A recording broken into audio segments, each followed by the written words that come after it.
Bismillahirrahmanirrahim. Assalamualaikum warahmatullahi wabarakatuh dan selamat pagi adik-adik semua. Bagaimana kabarnya? Semoga hari ini baik ya. Semoga sehat walafiat. Untuk materi pertemuan kali ini kita akan membahas tentang normalitas dengan menggunakan Excel. Jadi minggu lalu kita sudah membahas yang namanya menghitung korelasi dan juga regresi, dan juga minggu lalunya kita sudah membahas tentang statistik deskriptif dengan menggunakan Excel. Dan untuk Excel sendiri, ini adalah materi terakhir untuk bagaimana caranya melakukan running data dengan menggunakan Excel. Salah satunya adalah menghitung normalitas, seperti itu. Nah, seperti yang kalian lihat di depan ini adalah materi yang akan saya sajikan untuk normalitas. Jadi bisa dibilang normalitas itu adalah merupakan suatu bentuk pengujian statistik ya.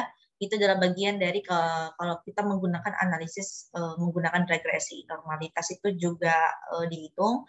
Selain regresi juga ada yang dinamakan juga kalau misalnya kalian melakukan penelitian dengan menggunakan metode analisis jalur, itu juga tetap ada normalitasnya. Nanti kalian akan bahas itu lebih lanjut di metodologi penelitian.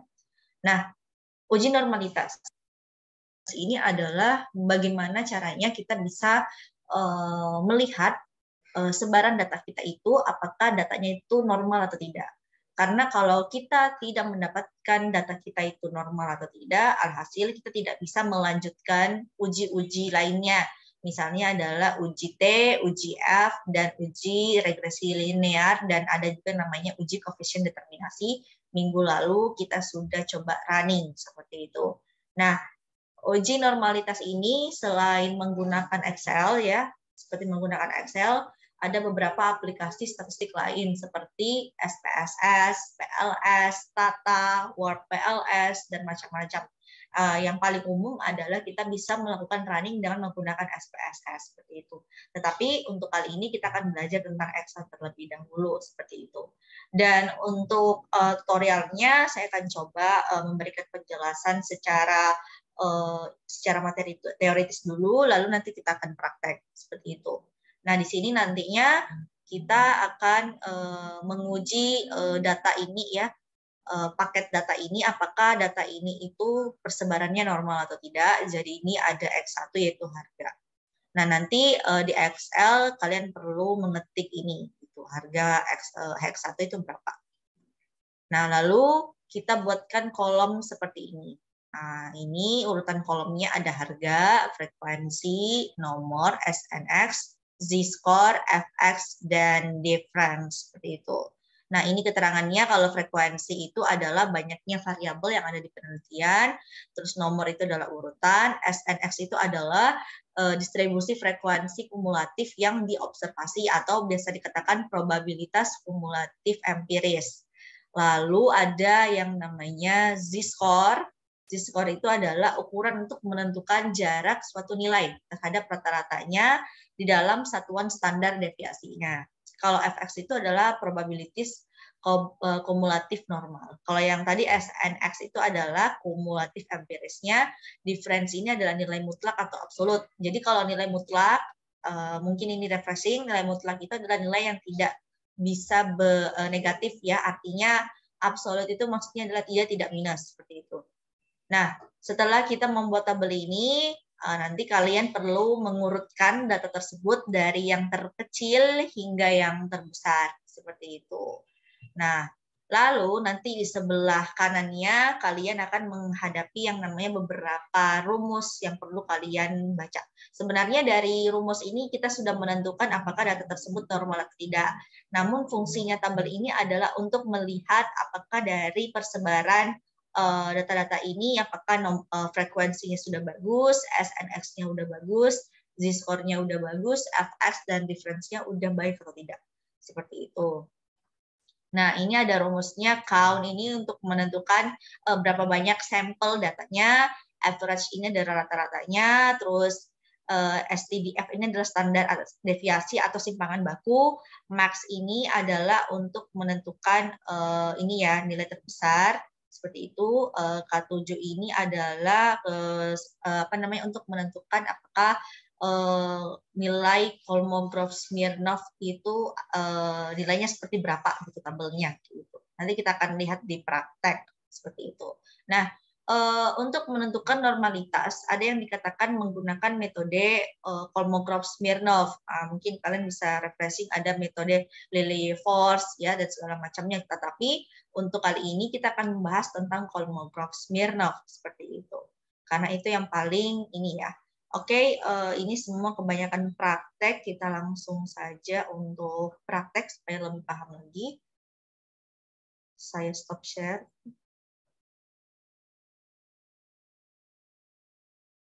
Oke, nah ini sebenarnya saya sudah buat untuk frekuensi ya, nomor, terus standardize, norm distanya, difference-nya ya seperti ini, fx-nya norm seperti ini. Oke.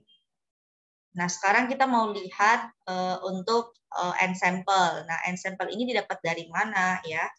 Ini didapat dari sama dengan count, kita buka kurung, terus kita blok pakai shift blok, kita blok semuanya, lalu kita balas kurung, dapat sampelnya adalah 11. Lalu rata-rata minnya kita pakai average, ini kita ulang, average, kita buka kurung, kita ambil data ini semuanya, lalu kita pakai balas kurung, dapat 40, sekian. Nah, sekarang simpangan baku atau standar deviasinya, nah, kita pakai rumus yang namanya sama dengan STDF P ya, STDF titik P, lalu kita buka kurung, lalu kita blok semuanya yang ada di nilai X1-nya. Seperti ini. Sekarang untuk nilai DN. DN itu bisa dikatakan Kolmogorov-Smirnov hitungnya, seperti itu. Kolmogorov-Smirnov hitungnya. Nah, sekarang kita mau menghitung Kolmogorov-Smirnov hitungnya. Nah, ini karena tidak ini sudah ada, makanya bisa aja. Ya, ini harus menggunakan nilai difference, bukan menggunakan nilai X1 seperti itu. Makanya selain di sini juga kita perlu menyelesaikan ini ya, seperti itu. Nah, sekarang ini kita kosongkan dulu. Nah, ini juga nggak bisa. Oh, ini udah bisa ya, karena ini sebenarnya pakai rumus. Rumusnya itu adalah 1,36 dibagi SQRT. Itu. Ini kita ketikkan saja seperti ini. 1,36 dibagi SQRT, ini ya. 1,36 dibagi SQRT, terus kita blok ini ya. Terus kita balas kurung. Nah, kita dapatkan KS tabelnya adalah 0,41 sekian seperti itu ya. Nah, sekarang kita mau lihat data yang di tabel ini dulu ya. Tabel yang ini dulu. Nah, ini tadi kan datanya misalnya ya, data yang ini sebentar. Saya cobaan dulu. Saya stop share dulu.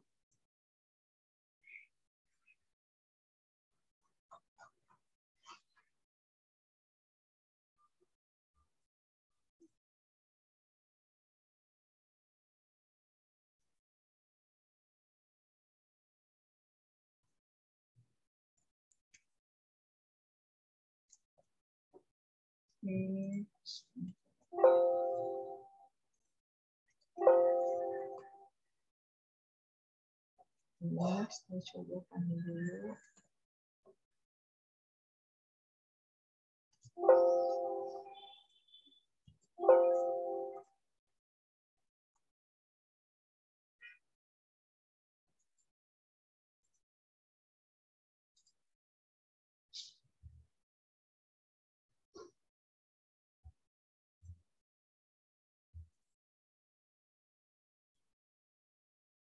Sebentar ya, saya coba urutkan dulu.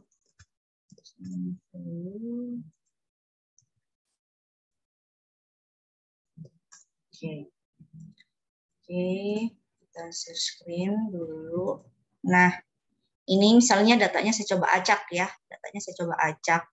Nah, bagaimana caranya supaya data ini tuh bisa terurut gitu, terurut dari yang terbesar ke terkecil. Nah, caranya kita perlu ke data. terus kita short, kita blok dulu, terus kita short. Nah, ini datanya udah langsung terurut ya. Sebentar. Oke, sebentar, saya coba short dulu. Oh, ini kayaknya nggak bagus deh. Oke, intinya gitu ya. Intinya kalau misalnya kita mau mengurut, ya kita tinggal pakai data seperti ini, terus kita short. Kita blok dulu yang ini. Sebentar. Nah, ini misalnya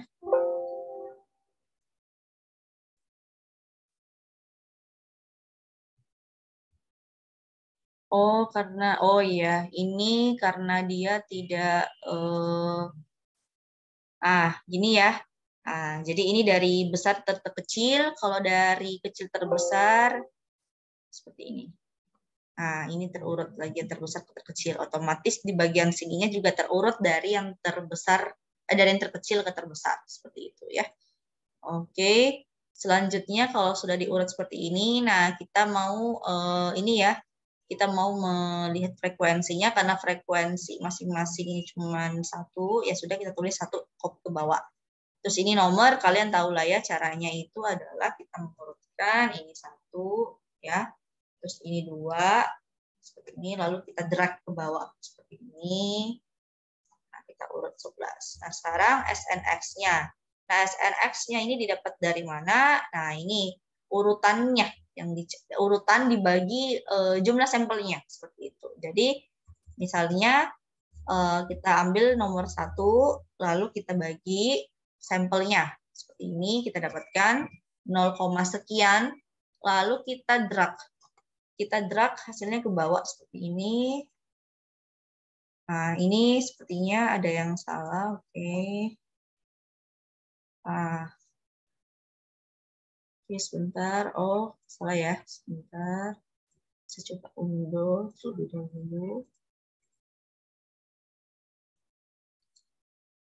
Oke. Nah, ini C4 oke.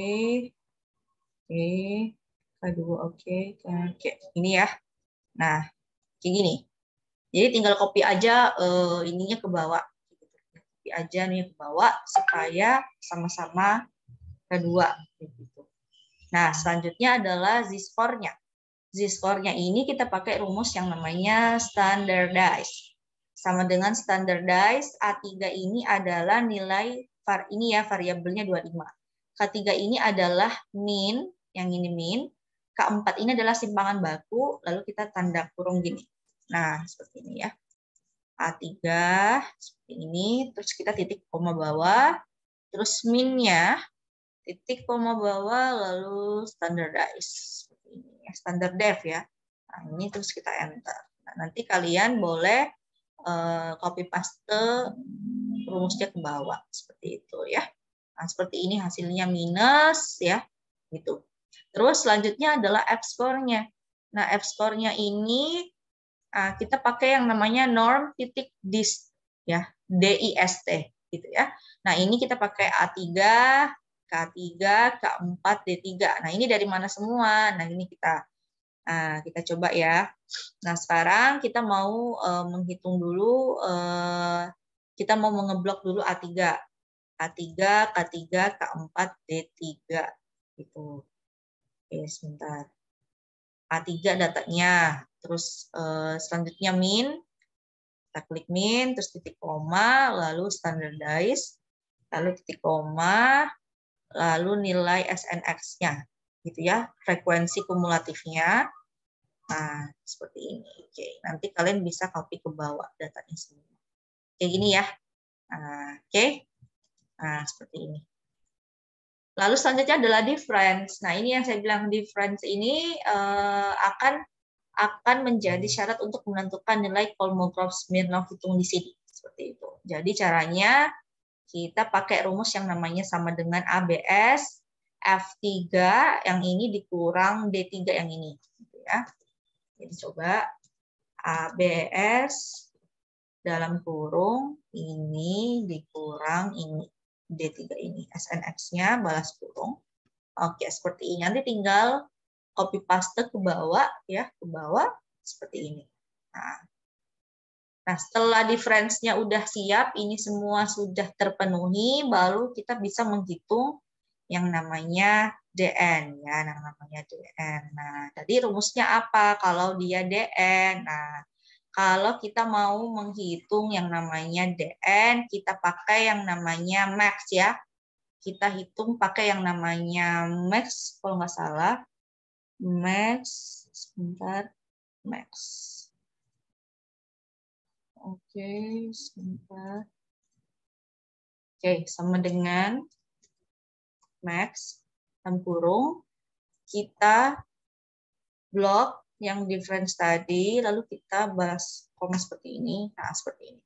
Kolmogorov-Smirnov hitungnya adalah 0,1857. Nah, ini Kolmogorov-Smirnov hitung. Terus KS table-nya ini adalah Kolmogorov-Smirnov table-nya adalah 0,41. Jadi syaratnya, nah ini. Nah, selanjutnya kita pakai rumus if. Rumus if ini untuk melihat apakah dia normal atau tidak berdasarkan syarat yang sudah kita temukan sebelumnya. Jadi syaratnya adalah jika nilai Kolmogorov-Smirnov hitungnya yang ini ya lebih kecil daripada nilai Kolmogorov-Smirnov tabelnya yaitu 0,41 sekian, maka apakah dia normal atau tidak? Nah, seperti itu ya. Nah, kita menentukan syaratnya gitu ya, kita menentukan syaratnya. Syaratnya adalah kalau dia kurang normal atau tidak.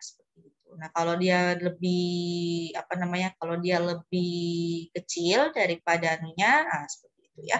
Nah, seperti ini. Nah, kita lihat. Ah, ini kita lihat K9 dan dari K10. Ini K9 ini DN-nya adalah 0,5, sedangkan KS table-nya adalah 0,01. Jadi lebih besar daripada Kolmogorov-Smirnov table-nya. Jadi syaratnya itu adalah jika nilai Kolmogorov-Smirnov hitungnya lebih kecil daripada nilai Kolmogorov-Smirnov tabelnya, maka dikatakan data tersebut berdistribusi normal. Sebaliknya, jika nilai DN-nya itu lebih besar daripada nilai KS table atau Kolmogorov-Smirnov tabelnya, maka dapat dikatakan data tersebut berdistribusi tidak normal. Nah, gimana caranya untuk mengetahui seperti itu gitu ya? Nah, sebentar, ini saya hapus dulu. Nah, ini. Nah, caranya di rumusan yang di bawah ini, ya kita sudah menentukan rumusnya seperti ini ya. Nah, kita sudah melihat bahwa ini, kita melihat K5-nya ini lebih kecil daripada K6. Artinya, normal ini jika memenuhi asumsi ini, tidak normal jika tidak memenuhi asumsi ini. Seperti itu. Makanya kita enter seperti ini. Nah, selanjutnya kalau misalnya kita mendapatkan hasil yang berbeda, misalnya seperti ini ya. Misalnya di sini bukan 0,5 misalnya. Misalnya adalah 0,9 misalnya. Nah, ini misalnya KS tabelnya adalah 0,004 misalnya. Nah, terus kita mau lihat ya. Nah, ini K9 kurang dari K10, normal tidak normal seperti itu.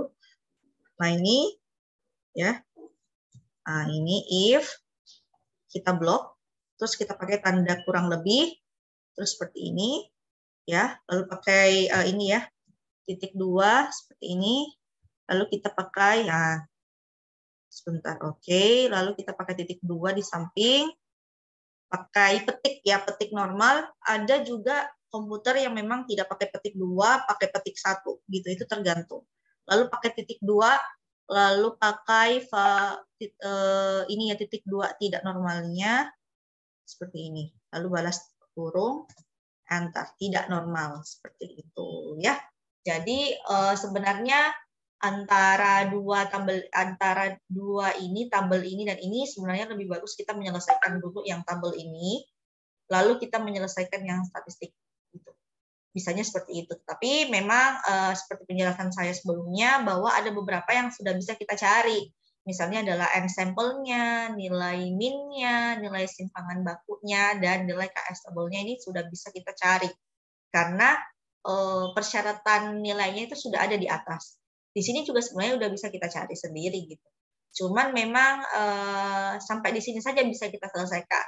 Yang lainnya itu perlu kita ini ya, perlu kita cari syaratnya dulu. Nah, syaratnya itu ada di sini. Jadi sama-sama saling membutuhkan. Yang tabel yang statistik ini membutuhkan ini, yang ini juga membutuhkan ini, seperti itu. Jadi sama-sama membutuhkan seperti itu, sehingga kita bisa mencari kesimpulannya bahwa data tersebut itu normal seperti itu, begitu ya. Oke, itu saja yang bisa saya bagi untuk normalitas dan ini ya, normalitas dengan menggunakan Excel. Nah, seperti ini. Nanti jika ada yang mau ditanyakan, mungkin ada yang mau dikoreksi dari penjelasan saya, bisa langsung silakan mengetik di kolom komentar, dan jika ada yang mau bertanya juga boleh silakan di kolom komentar. Terima kasih, mungkin itu saja dari saya untuk materi hari ini. Semoga apa yang saya sajikan ini bisa bermanfaat bagi kita semua. Wabillahi taufiq wal hidayah. Wassalamualaikum warahmatullahi wabarakatuh.